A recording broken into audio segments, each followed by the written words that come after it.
Ụfọdụ na-ege orimiri ekwensu ha ma ihe orimiri ekwensu pụtara. In those days, ebe our forefathers o nwere ụmụ arụsị ndị na-anọ n'ihu ezi ọ ka nọchakwa ugbu a. Dị na onwe ndị na-efe arụsị ahụ ha na-efe na-abụ adịa na nna ha bụ onye na-abịa atụ mmanya na arụsị ahụ.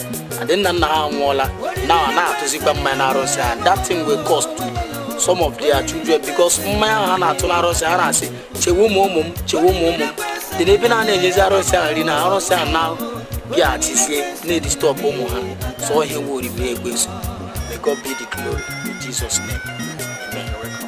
Talking of the production itself, it cannot be easy to have come to the end of this particular production. To God be the glory. I got you,